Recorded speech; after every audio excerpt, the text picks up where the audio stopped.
My name is Julie, and I'm 30 years old. I work for a foreign investment company. My husband James has a job in services, but his contract is not stable because it gets renewed every year. This uncertainty makes us worried, especially towards the end of the year. James' family values government jobs a lot because his parents used to work for the government, and his sister still does. They don't really respect my job in a private company. Since we got married, we've been living with his family, who always make me feel bad about working for foreigners. In investment firms, the main goal is to make money and pay employees. Some people believe that those who work in private companies couldn't get government jobs. And if you work for a foreign company, it's because you couldn't find a job in a local company. James grew up thinking this way because of his family. So even though his job isn't permanent, he sticks to it because it gives him a certain status and salary. Once, I asked James, who was feeling anxious about his job, if it's safer to have a permanent job in a regular company than being a temporary worker in a government job, especially towards the end of the fiscal year.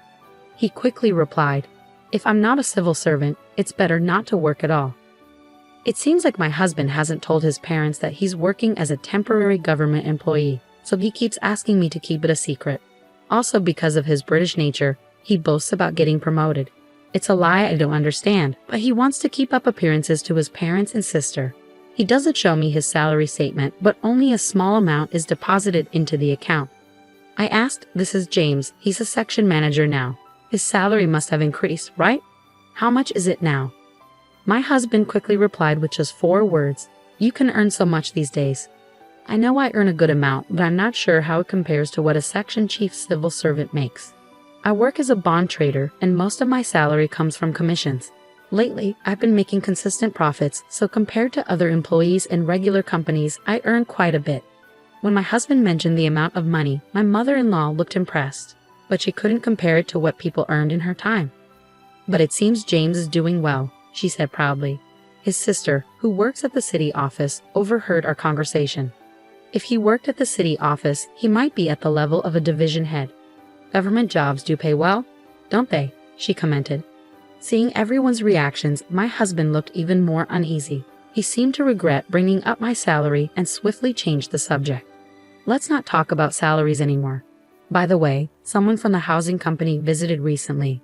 Are we considering renovations for this house?" He changed the topic. A sales rep from a housing company had indeed paid us a visit. Sensing my husband's train of thought, I decided to go along with the topic of home renovations. As for remodeling the kitchen, we were. But my mother-in-law cut me off abruptly, shouting, "Stay out of family matters. You're just a daughter-in-law. Keep quiet and do as you're told." She glared at me with a scared look. It seems like she's always unhappy with what I say and do. The main reason for her dissatisfaction seems to be that I'm not a government worker. She's particularly bothered by the fact that I manage my husband's salary and give him an allowance. My mother-in-law thinks my husband earns a lot, and she believes I control all of his money. But in reality, most of his salary goes towards his personal expenses, and our living costs are mostly covered by what I earn. As for my sister-in-law, she doesn't contribute anything to our expenses. You're taking money from an elderly couple who only have their pension. James earns a lot, so you're not struggling, right? She says, without any intention of helping out. Living in my husband's family home means we don't have to worry about paying rent, and we can manage with just my salary. But the atmosphere at home is undeniably tense. Unable to join the conversation about the housing company, I hurriedly cleaned up the kitchen after dinner. Neither my mother-in-law nor sister-in-law offered to help with the housework. After finishing my job, I rushed back home to cook, clean, and do laundry without a break. One good thing about working for a foreign company is that I don't have to work overtime as long as I do my job well. Being able to leave work on time is a relief. It helps me keep my work and personal life separate, and I don't have to bring work home, which is a big advantage. On his days off, my husband works on his computer at home. I worry if it's okay for him to bring work home and do it there. When I tried to ask him about it, he said, "I can't work overtime, and if I don't finish on time, I get in trouble." "Don't worry about it, it's not your concern." Ironically, I was the one being scolded. Lately, my husband has been in a bad mood, and he gets angry as soon as I try to talk to him. He even yelled at me when I asked about the housing issue. "It's none of your business. Didn't Mom tell you that already? Just follow the rules. That's all you need to do." Despite taking care of the household chores and finances in his home, I'm unhappy with my husband's attitude of keeping me in the dark. One day, someone from a home building company came to my in-laws' house with a computer. Everyone except me started discussing floor plans and looked at housing designs on the computer. When I tried to see what they were doing while having tea, she yelled at me, "You don't need to see this. Go away." I was surprised to learn that they were planning to build a new house instead of renovating the current one. My father-in-law had mentioned expanding the house because it was getting cramped. It seems that's what they're actually planning. My in-laws, who retired from their government jobs, have a lump sum of retirement money. I guess they intend to use that money to build a new house. And since I moved in, they've been living on their pension without paying any living expenses, so they should have plenty of money. I decided to distance myself from the situation. What worries me is whether my sister-in-law plans to live in the new house too. She's 28 years old and could get married, but there's been no talk of that, so I assume she'll be living in the new house. I dislike her as much as I do my mother-in-law because she never helps with any chores and is always complaining. I wish she would get married soon, but my father-in-law told the home builder, my daughter and her husband, my son, and us, "Can we add another room? I want a house where all three households can live together." It was surprising to hear that my sister-in-law's husband might also live with us. But what's more surprising is that it's not about my son's family, but just my son. I was shocked that I wasn't included. The house they're planning to build is supposed to be quite big, but even so, the current site won't fit three households comfortably. Since my in-laws and sister-in-law are the ones building the house, I can't say anything, but I think keeping it clean will be a challenge. The man went out to see the model room and the construction site later. "You stay out of this, it's none of your business," my mother-in-law said spitefully. She probably expected me to argue back. She gave me a disapproving look when I didn't. It seems that the housing construction is moving forward. I'm not being told anything, but my in-laws and sister-in-law are getting ready for the move. Seeing my husband not doing anything, I asked, "Aren't you going to help with the move?" "Why should I? Aren't you the one handling it?" My husband got angry when he heard me speaking as if it were someone else's responsibility. I'm confused why he's getting mad when I don't even know when or where we're moving. Later on, whenever I had time, I started preparing for the move, but I packed our belongings separately. I was tired of my mother-in-law's attitude, and I was also feeling suspicious about my husband because of the new house. "When are we moving?" I asked my husband to confirm. "Just get ready, you don't need to know." "That's it," he replied. From conversations during meals, I gathered that the move was probably happening soon. But strangely, they're not telling me anything. Do they see me just as a housemate? I only found out about the move when the movers arrived.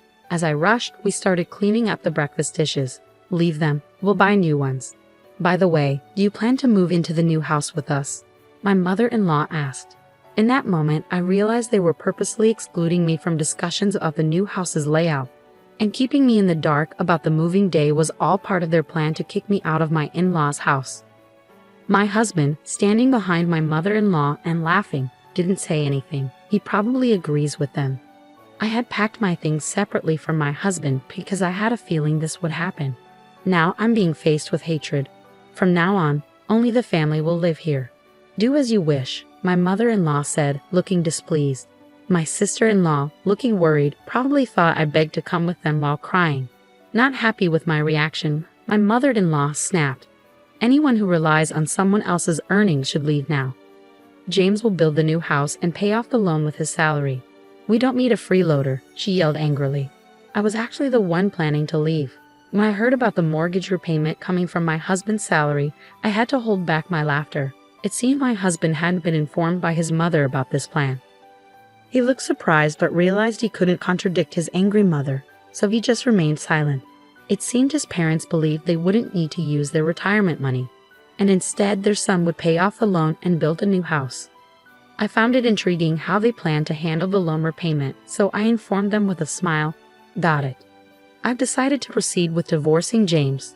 So I told them, "You all go ahead and move to the new house." My mother-in-law didn't like my reaction and started shouting, but my father-in-law and sister-in-law pulled her away, and they left the house. To my husband, who stayed behind, I said, "We'll bring the divorce papers later, so please give me your new address. I'm sure it's a splendid house. Since I haven't been informed at all, I'd like to see it." Reluctantly, my husband gave me the address. Since I didn't have many belongings, a friend helped me move them. Then, I changed all the public utility bills for my in-laws' house to my husband's name. I went back to my parents' house for the time being, and once I was settled, I went to the address my husband gave me to get his signature on the divorce papers. The new house where my husband and his family moved was indeed impressive. It was a grand 3-family home. As soon as my mother-in-law spotted me, she hurried over and yelled, "What are you doing here?" Ignoring her outburst, I asked my husband to sign the divorce papers. My mother-in-law then turned to him and said, "Useless wife. It's because she's not a government worker. Hurry up and say it." With a sarcastic tone, I turned to my mother-in-law and remarked, "What a splendid house. Are you sure you can afford it with James' salary?" My mother-in-law's face turned red with anger. "You're the outsider now, so don't concern yourself with us. Take the divorce papers and leave," she snapped. I wanted to savor the sight of my husband's pale face a little longer, but I grabbed the divorce papers and left immediately, keeping an eye on my furious mother-in-law. I went straight to the town hall to submit the papers and decided to start looking for a new place for myself. Feeling worn out from married life after that ordeal, I opted to live alone in a small apartment for a while. I found a property near my workplace that suited my needs, so I moved in right away and started afresh.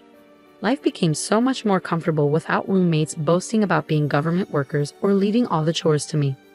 Just as I was starting to put my husband out of my mind, I suddenly received a call from an unfamiliar number. "I can't pay the loan, Julie. Will you come back to me? I'm calling from a friend's phone. I can't afford to pay the mortgage, electricity, water bills, or even my phone bill," my ex-husband said, his voice breaking with tears. I assumed he could ask his family for help, so I suggested, "Your sister has a stable job, and your parents are retired with pensions. They should have some savings, right?" When I dismissed his plea, my husband reluctantly confessed, "Actually, they don't have any savings left. My sister has debts and no extra money." Listening to my husband, it became clear that their retirement savings were nearly wiped out due to investment fraud, and his sister, who lived with their parents, had racked up significant debt by overspending on credit. This proud family of civil servants had nothing to hide. While I was living with them, they might have been able to keep it under wraps. But now that they've moved to a new house, they seem to be struggling to manage their lives and reach out to me out of desperation. However, I had no intention of reuniting with them. I declined their plea and ended the call. After that, the phone rang numerous times, but I continued to ignore it until the calls eventually ceased. Later, when I visited their new house, I noticed a for sale sign. There happened to be someone from the housing company there, so I couldn't resist asking about the in-law family. It turns out they sold the house immediately after it was built, but they still had a remaining loan. The housing company representative also mentioned, I was surprised by that family. Despite their boasting, they said they would sell right away if they couldn't repay the loan because our relative was a cosigner. It seems to have caused some trouble. It seems that because a relative cosigned their loan, that relative had to take on the debt. Once this became known, considering their past boasting about being civil servants, it appears they're now facing ostracism from their relatives. It's not surprising, really. They caused trouble for a relative who works in a private company by involving them as a cosigner. As I relaxed on my sofa at home, I couldn't help but laugh at the absurdity of imagining what my ex-husband and his family, who no longer had anyone to boast to about being civil servants and were now seen as a nuisance by their relatives, might be going through.